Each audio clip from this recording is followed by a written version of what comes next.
Hello guys, welcome to Backbencher Studies channel. My name is Umesh Kumar and you are watching Control Engineering lecture series. So in the last class we have discussed the steady state error, how we can find out the steady state error based on final value theorem.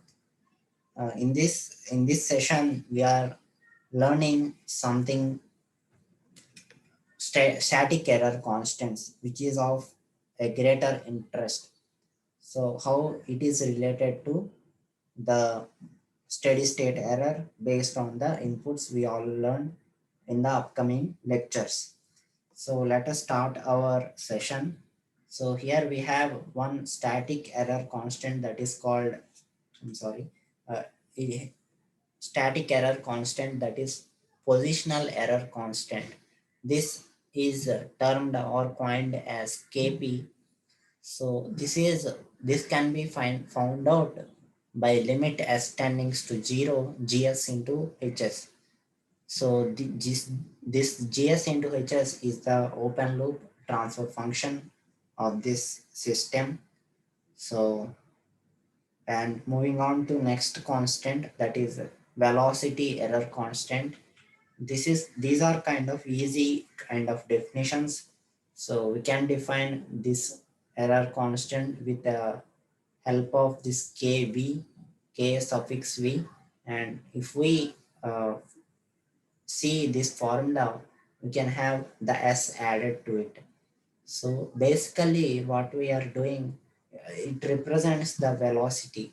So if the velocity is the differentiation of the position, so we can remember something like that. So if we have differentiation in time domain, we can have the s multiplied in frequency domain. So this is how we can remember the kv.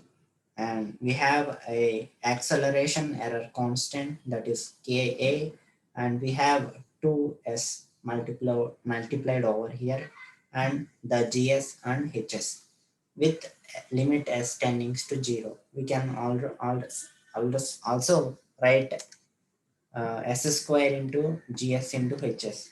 So let us move on to next slide. So if we give the unit step input to this feedback system that we have discussed in the previous class, if we give this unit step input, what would be the steady state error? So let us see. So the unit step input, we have seen that if we have t less than 0, we can have the 0 value and it suddenly increases to 1 at t equal to 0, and thereby it is having a constant value of 1. We already saw that in previous lectures. So unit step input, the Laplace transform of that unit step input is 1 over s. So we have the input r of s equal to 1 over s because of the unit step input. So if we substitute this in error signal, what we get?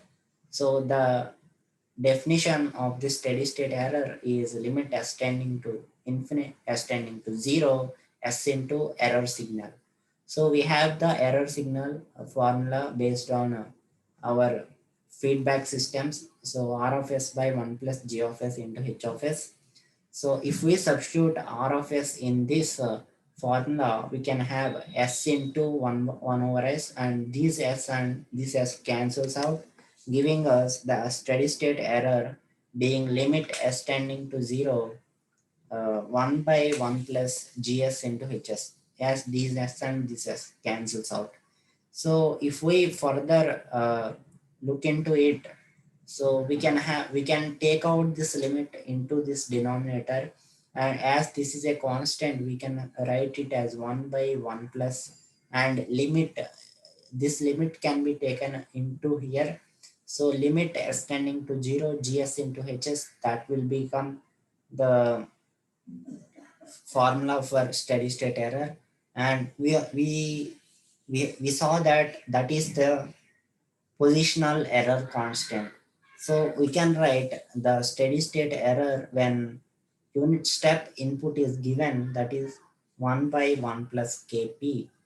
as because the limit which is taken here leading to the kp term in the denominator. So this is how we can find out the steady state error with unit input with unit step input. So in the next class we will see some other examples based on some other inputs. So thank you guys.